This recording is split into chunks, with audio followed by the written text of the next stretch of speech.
So I was tidying up earlier because the house is gross, and when I was cleaning the bathroom, you just kind of accumulate toiletries. Sure. They just build up and build, and you never use them. They just sat there and gathering dust and gunk and everything. And I was going through this box, and there was just this can of Lynx um, deodorant, Okay. like body spray. Or whatever. Over there, it's called what? Axe. Axe, yeah. Axe, right? And I accidentally sprayed it. Like this, I never bought this. This is like a Christmas present for like 12 years ago. I accidentally sprayed it. I was like, oh, that's awful. That's awful. Anyway, I put it away. I then effectively bleached that room. Uh-huh. But while I was doing that, that smell seeded itself throughout my house. And I went downstairs, and all I could smell was this body spray. And upstairs, all I can smell is this body spray. It literally smells like a sixth form common room in here. It's awful. It's giving me a headache. Um, the reason I'm bringing this up is because we are talking grossest things, and as somebody who was a teenage boy, there's little grosser than the smell of like Teenage uh, ennui. teenage inadequacy and body odor. Oh, built up together. I'm glad we agree on this. Ugh. Gross. So yes, we are talking grossest things, and that's not the grossest thing we're going to be talking about. But welcome to In Orbit every Wednesday, Earthlets. Get 2000 AD now. Get to.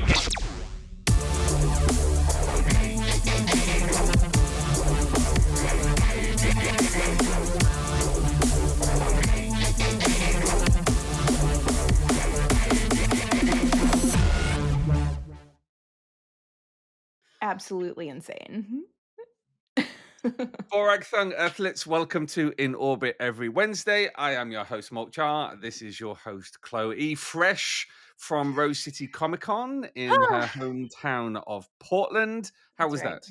It was really fun, actually. It was Yeah. pretty it's always a good show, but more importantly, I got Kyle Starks to do a Judge Dredd for me, and look at how tiny his little feet are.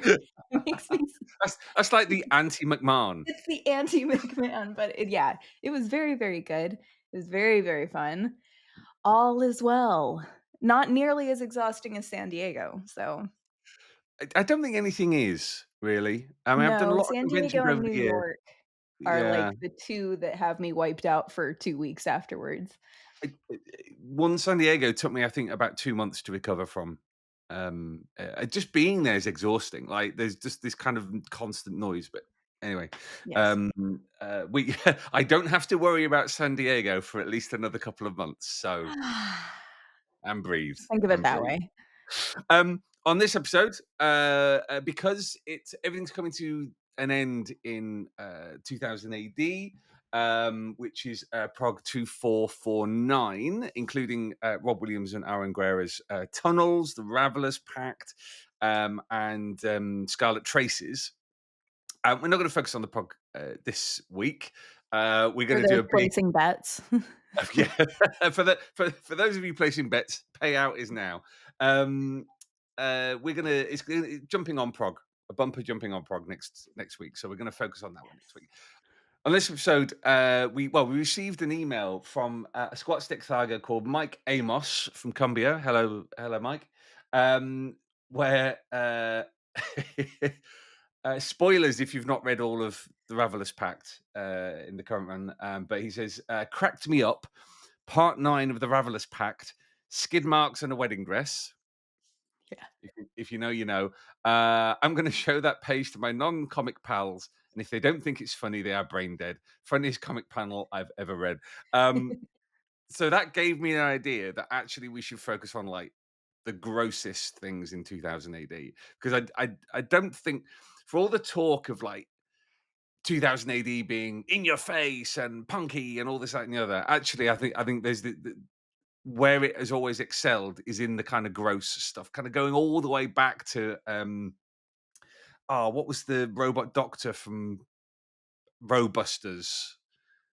The doctor will see you now. I can't remember. I didn't write this introduction down.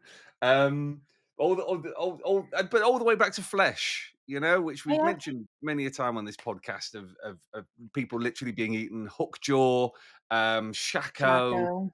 um, you know, uh, grossing kids out was in the DNA from the very beginning. So, and that has continued. So, what we want to do is tell us your best, favorite, grossest moments from 2000 AD history, because that's what we're about to do. We're gonna delve into that which has sickened us, delighted us in its awfulness. Um, I when I told you this theme, I'd sent an email and I was just like, I bet she's just broken into the biggest grin you could possibly Oh, imagine. for real. That's exactly what happened. I was like, "Now's mama's time to shine." Like 'Cause it's for me, it's always interesting that, kinda gross stuff like, sickening stuff, violence, things Mhm. like that, kind of organs flying everywhere. It's a bit of an acid test for a comic about what the audience is, what it can get away with, what it says about what it does with it. So, you get comics that kind of, the obvious examples being things like, Crossed and The Mhm. Boys. I've meant that both by a certain Northern Irish writer, but lots of writers enjoy kind of doing that kind of schlocky horror, gross Sure. stuff. But 2000 AD for me has always done it really well. Like it's never been necessarily gratuitous. It's been targeted Yes, with exceptions. with exceptions. I I think that, part of the reason why it made me so happy that you wanted to do this was because I think that the concept of gross is so subjective. Mm. I think that that's so I'm here to mess all of it up, like but, Of like course. well, of course, staying on brand. But yeah, I feel like gross, especially in the context of 2000 AD, is Mm, so subjective mm, because I have a strong stomach. I watch a lot of horror movies. I have grown up on, the best filth that pop culture can buy. So grossing me out takes quite a bit. So I almost conflate grossness with discomfort. mm. So I'm like, Okay. okay, what? So like nothing. I don't know if anything has necessarily grossed me out, but what has made me uncomfortable? Mm, And the mm. answer almost always comes back to John Smith, by the way. Which, I mean, yeah, the two ones I was gonna mention are basically John Smith. Really? This Yeah, became a John Smith episode. another John Smith episode. Oh god, what have we done? Uh, Spectacular. I mean, I will be mentioning other ones as well, but my two favorites are, yeah, both, Michael Carroll not Michael Carroll, John Smith, Monkey See, Monkey Do. Um, so, well, right, okay. You go first. Number 1, I you go first. I get to go first? You go first. Okay. Um, I'm gonna throw out the easy one for me. But, Mhm. like, the first thing that came to mind for me was Cradle Grave. Of course. The Of course. first thing that came to mind Yeah. because it's, um, the story itself is just heartbreaking. Um, Mm, it's basically a young man it's basically the story of, like, how if you are in, like, the lower class or lower working class, there's a good chance that you're always going to be sucked back in and stuck in this loop. So mm, it's just mm. it's just grim, and it comes through as a body horror story, but Oh, 100%. it's body horror that you don't really get to see until the last quarter of the book, third of the book, something like that. But until then, it's just tension and discomfort and just this kind of icky feeling Mm, that leads you up to this nasty moment of body horror with the protagonist's neighbor who is just this oozing thing. And, oh, it's so good. And again, I think that's what John Smith really excels at, Mm. is this disquieting feeling that leads up to the big aha moment, and even then, the aha moment just feels blended in to what you've been feeling the whole time. It's like one of those, like, "Ugh, of course," sort of moments, and I love that. Love Mm. that so much. Yeah, for me, an awful lot of the disquiet in John's work is because class features so centrally Yeah, to his writing, um, and Cradlegrave it's very difficult. Comics has over my lifetime, especially, become very much a middle class pursuit. mhm. You know, there's not an awful Almost lot of money always. in, yeah, there's not an awful lot of money in it. Um, so and the opportunities for working class people to get into the arts have restricted over time. So to have something like Cradlegrave, which was blah, blah, blah. Oh, come on, 2009. So actually, that's quite late to have something Yeah, so it is class actually. conscious.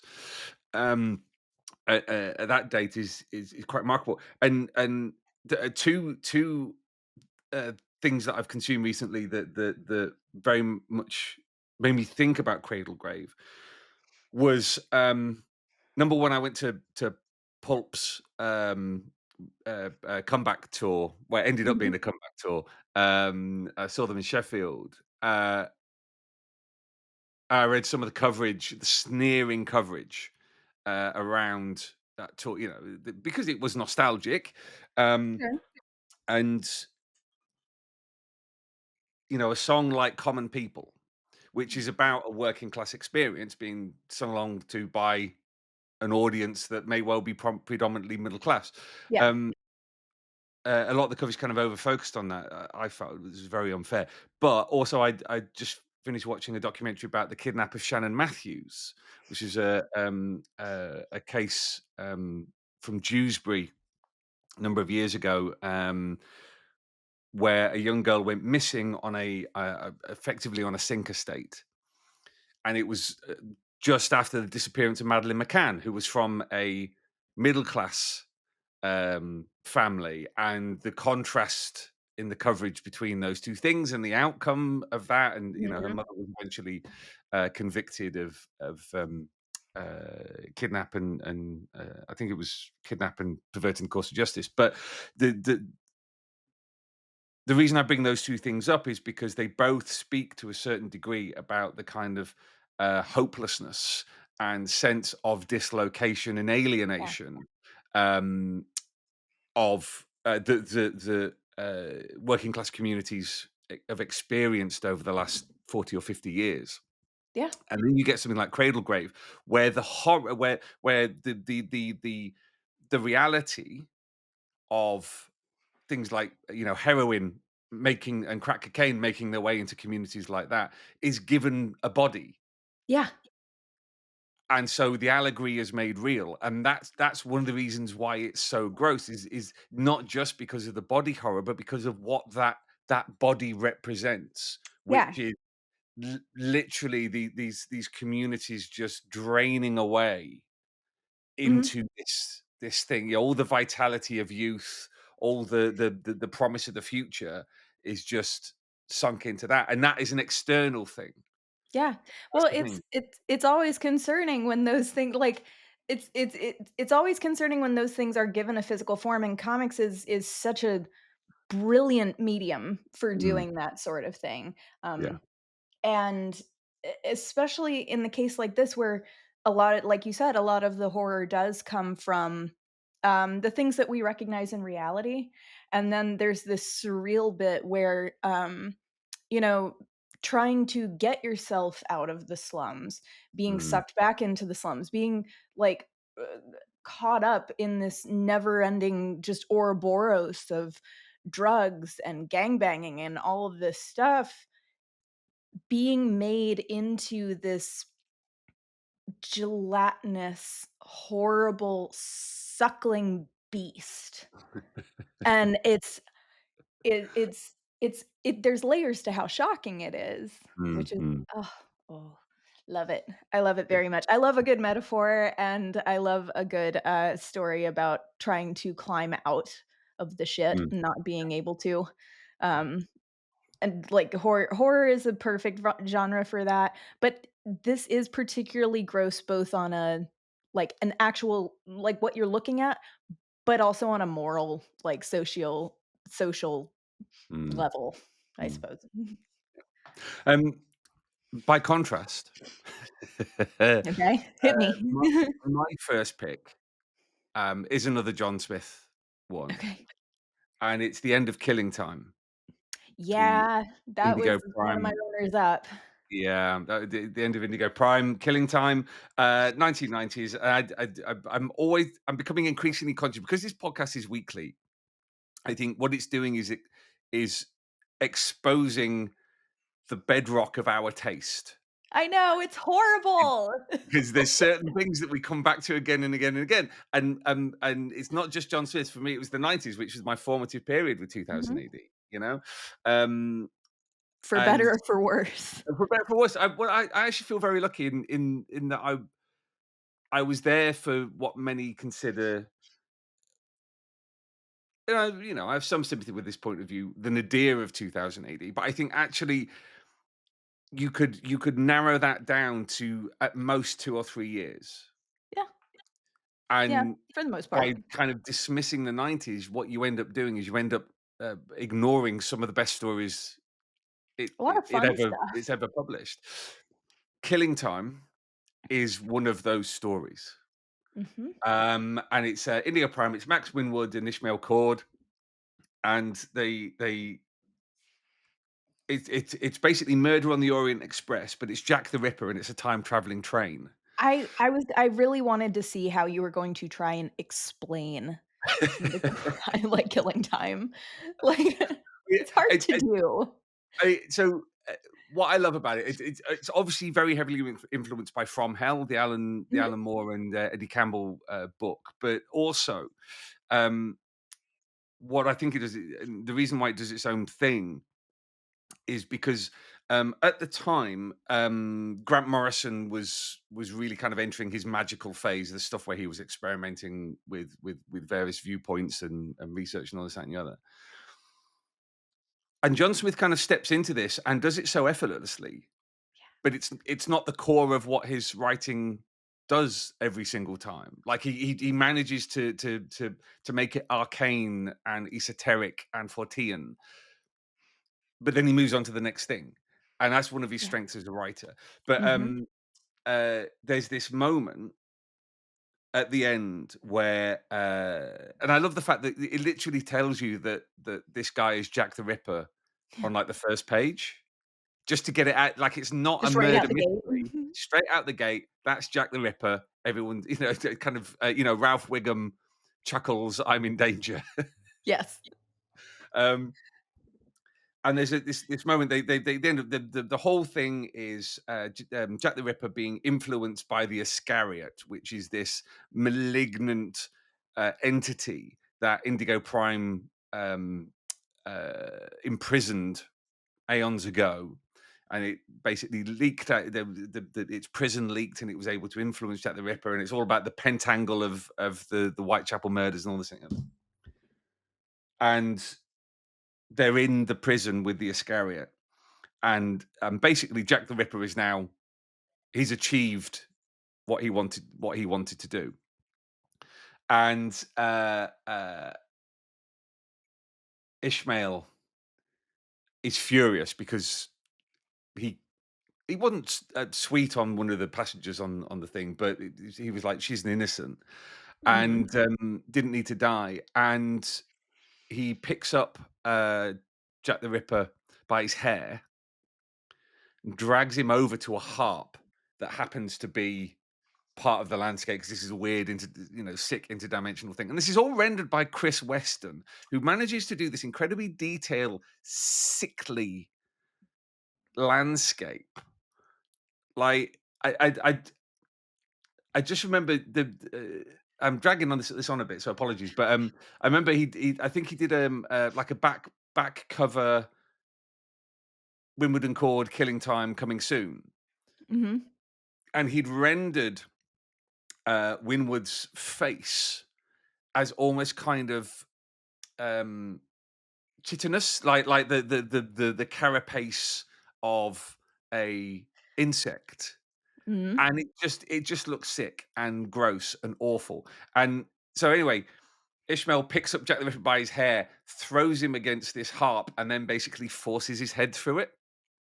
And you don't see you see the strings pressing into his face, and the actual awful bit happens afterwards. But that's why I talk about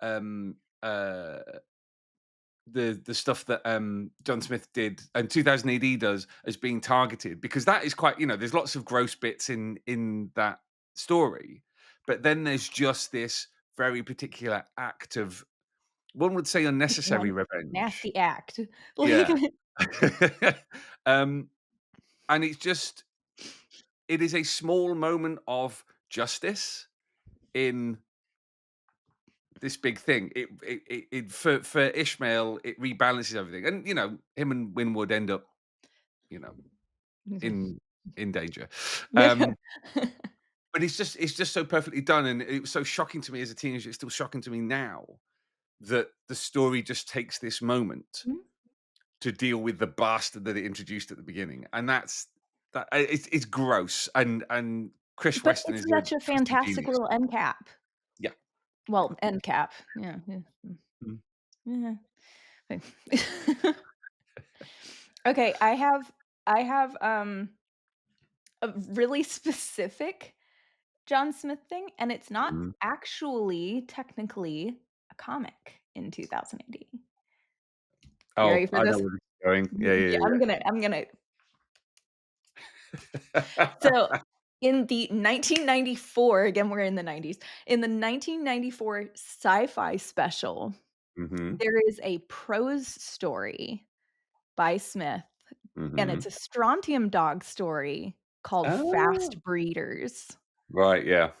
that I ate up with a spoon because it is morally disgusting. It is, like, sci-fi disgusting. It's boots nasty, and, like, so it's a very Strontium dog story because it ties back to, like, a random prog, Mm, like Prog 400 and something or other, where, they're dealing with, brain wraiths, right? mm. And of course, so, John Smith has said, "Can you write us a Strontium dog story?" And he goes, "Yes, let me pick this one random fucking thing that I can latch on to and elaborate on in a way that's gonna make your stomach upset." And but it really, like, it's a John Smith story before it even starts because it's called Fast Breeders, first of all. 'Cause and it proceeds to just be, like, religious zealot horror, filth, and horny. Just meld it all together into this nasty little lump, and it's entirely about, this one kinda, like, religious cult leader his brain being infested by a brain wraith, and talking about how it needs to find a mate so that it can, mate with the other brain wraith and create more brain wraiths, right? It's Smith, dearest John, was reading a lot of William Gibson at the time, I think, first of all, but then it's not only nasty from that sense, it also kinda gave me, what was that one, there was a Filth, the Irvine Welsh book where, Oh, like, the yeah, tapeworm is talking to him the whole time. yeah, yeah. It's also kinda giving that, and it's like this brain wraith just talking to itself about finding a mate, and it's very, like, nasty and primal and visceral, but also a little bit too formal Mm, for mm. it's it's just uncomfortable, but there's this one moment where this, oh god, I can't remember, something Shandahan or something is the name of the religious figure, but he goes to this brothel, right? Where and this is fun as an American reader, because he goes to this brothel and he hires a 16-year-old prostitute. Now, I understand that the legal age in the UK is 16, but as someone in the US where it is 18, I'm like, "Oh my fucking god." And You know, we he get to the drink when we're 18 as well, don't you? what?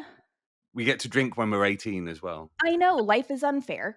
And so the so but he goes to the religious figure infested by this brain wraith goes into this brothel, and he is not attracted to this 16-year-old prostitute.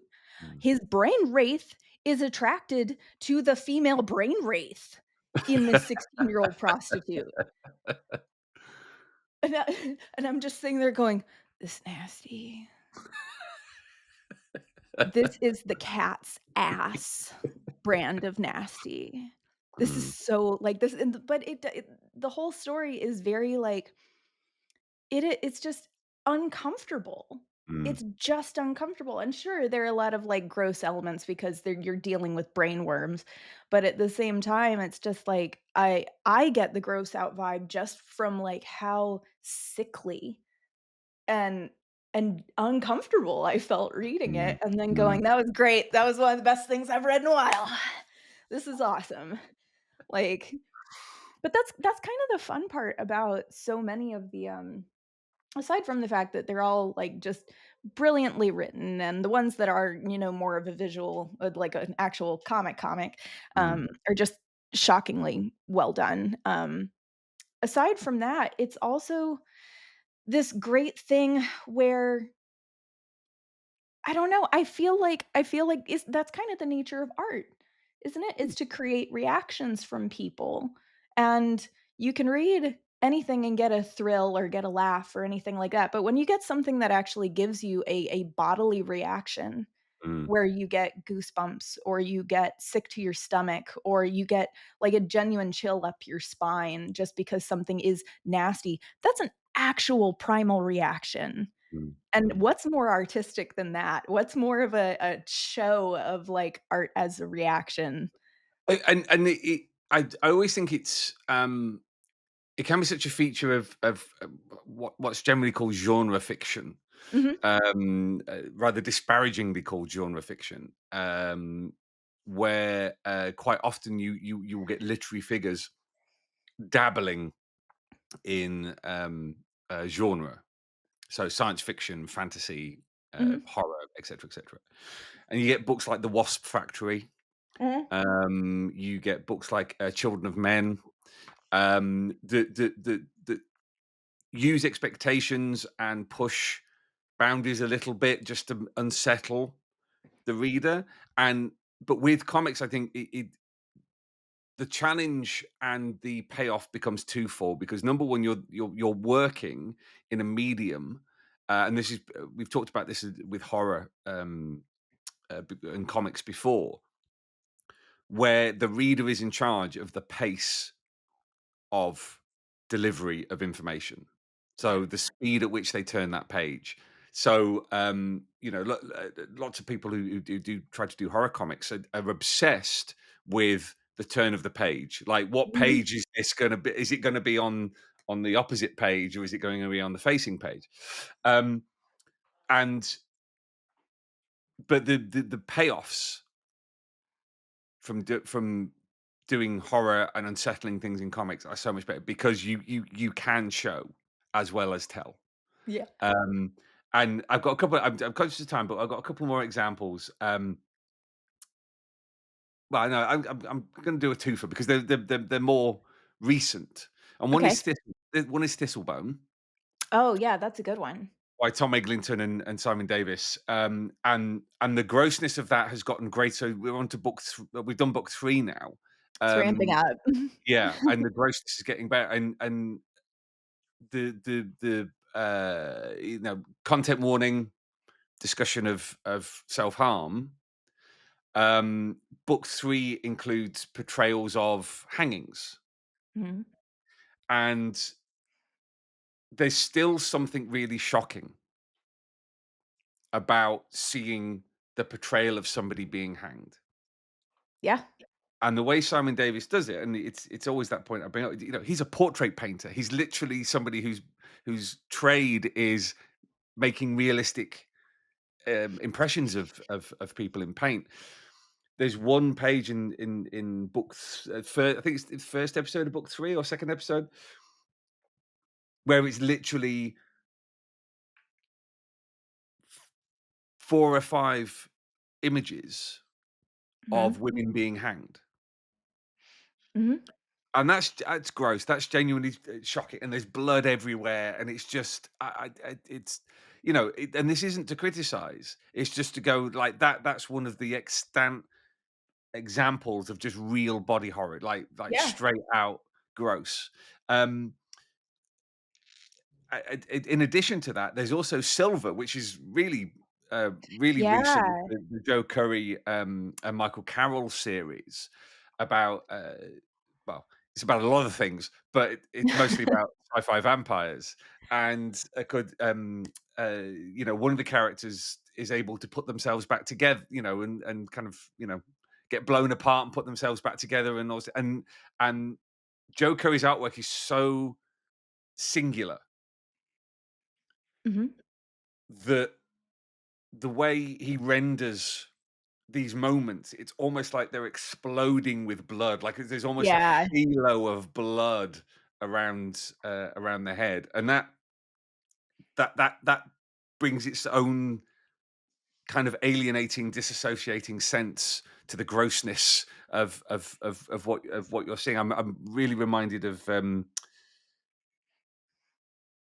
I mean, I am reminded of it, but I can't remember what his bloody name is. Oh, I was Were doing you so mean? well on the recall as well. That's quite shocking. Anyway, it reminds me of something. I'll tell you later. Um, you'll get a WhatsApp at 3 o'clock in the morning with me going, "It's this. I remembered." Yes, I'm very excited. Yeah. um, but yeah. One more choice from you, and then I've got one to finish off with. Okay, auto sump. Yes, of Yeah, course. Yeah, like, the most hideous, grotesque thing, and then it becoming a fad. yeah, yeah. Everybody be as disgusting and ugly as possible. Because again, that's a story where it is both, like, actually, visually, like, grotesque to see Yes. happen, but it's also morally grotesque. Like, it's just horrible. Hmm. Yeah, that was one of the first ones that came to mind for me too. I couldn't not mention that one. I Um, always love the fact in Sob's story, which is the first story that he appears in. Um, Not only is that basically now what TV yeah, is basically people going on TV and telling their sub story and people giving them money. yeah, mhm. Um, uh, it's also that he says, "I finally got a job as a rat catcher," but there were animal rights groups complained that it was unfair to the rats. So I got fired, which is that's just Wagner and Grant. It Yeah, goes that's I perfect mean, that's Wagner and Grant classic thing. Wagner Ground. Yeah, yeah, yeah. I'm gonna finish off conscious time Okay, with 2 words: okay. John Hicklenton. Yeah. Now, here is an artist whose work and career encompasses all definitions of gross. Yeah, And doesn't it? there's kind of 2 that I wanna, highlight. One is Black Widow, which was one of the early stories in the Judge Dredd magazine, and Mhm, John's style is grotesque enough, um, but, Gina Hart was the colorist. Now, I'm not criticizing Gina. She had her style of coloring. It mhm. suited the printing techniques of the time, which really struggled with any kind of nuance. So quite often, she had a very flat palette of gold, cyan, um, uh, magenta. Magenta. Yeah, it was very kind of old school. So yeah. Yes, yeah, yeah, yeah. And sometimes it didn't work. but on Black Widow, there's something about because it's about the Nosferatu, these shape shifting, Mhm. blood sucking aliens, which uh, it is pretty much Judge Dredd's Alien. Like I Yeah. know there are other examples, but this is the one that for me is really horrific. Um, and there's this sequence where she almost got caught, so she's kind of covered in blood, Mhm. and she's got really short skirt because basically she lures horny men to their deaths. As She's you do. as you do. She's in fishnet stockings, and she gets back to her apartment, and there's this young boy who goes, "Are you okay, miss?" And she says, "Oh, yeah. Oh, just hurt myself. Can you come in and help me?" And he goes into her apartment, obviously eyes on stalks, having difficulty walking, that kind of thing. Mhm. And she says, "Oh, can you help me change?" And she changes into her true form, and it's Which is grotesque, fabulous. awful, but it's rendered in these very stark, flat colors. And there's something about Gina Hart's work at that in that moment that it heightens the horror Mhm. for me of that. If you were trying to do like Geiger-esque colors, it would get in the way. But yeah, there's something about that. And he later, just before he passed away, he did a graphic novel called a graphic novel. It doesn't really do it justice. It's called 100 Months, and it's kind of an ecological parable that brings in lots of kind of myths and legends and things like that. And there's something about it, and it's remarkable. It's incredible. If you're able to get a copy, there, I don't see them floating around very often, but I'm gonna have to um, look that up for sure. yeah, it's definitely worth it. And it's his last will and testament, Oh, really, okay. because he took himself off to a Swiss clinic. He had multiple sclerosis, sadly. Um, and I include that under gross because there's something there's something about his artwork in that it's full it's full of everything. It's full of his anger and his rage and his sadness, and there's hope in there and everything, but it's Mhm. just it brims, and it's gross as in over, Overwhelming. bloated and full and visceral and everything. Yeah, that's very much recommended. Do you have another that's not John No, Smith? that those are the ones that I, like, immediately just jot down as soon as I Yeah. found your email. I mean, we've covered quite a gamut, I think, Mhm. with those, and it's like you said at the top.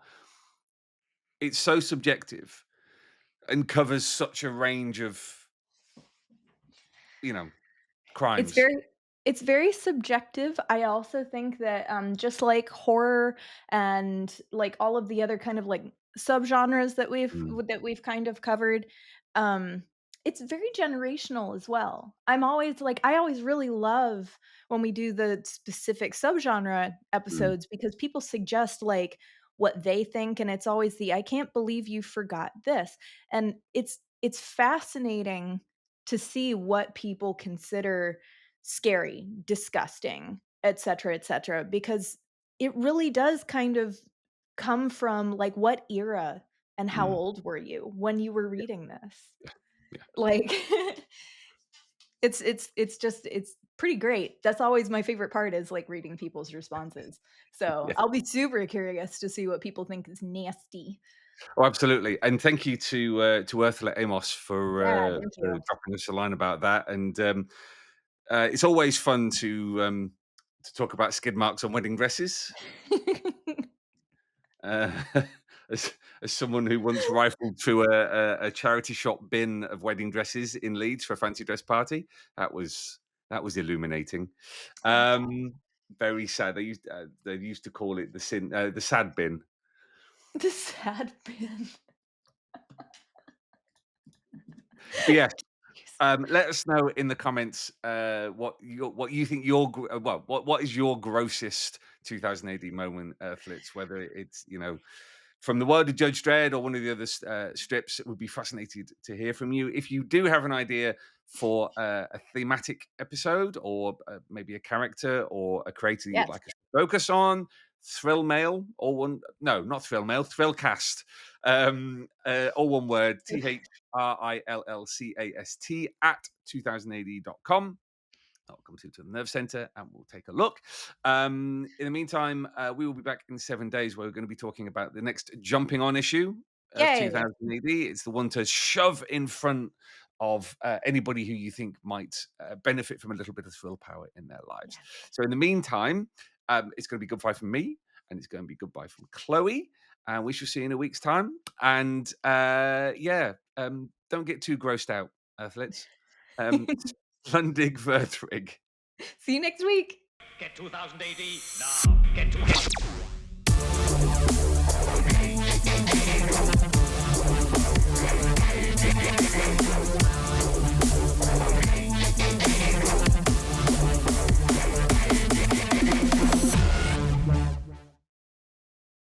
Well, thanks for joining us on In Orbit every Wednesday, Earthlets. Make sure you like and subscribe and go along to 2000 AD, where you'll be able to subscribe to 2000 AD and the Judge Dredd magazine. Sign up to our newsletter and you'll get hundreds of pages of free comics to download. And download the app for your Apple and Android devices. Now, don't forget, Earthlets, this is the 2000 AD universe. We just live in it.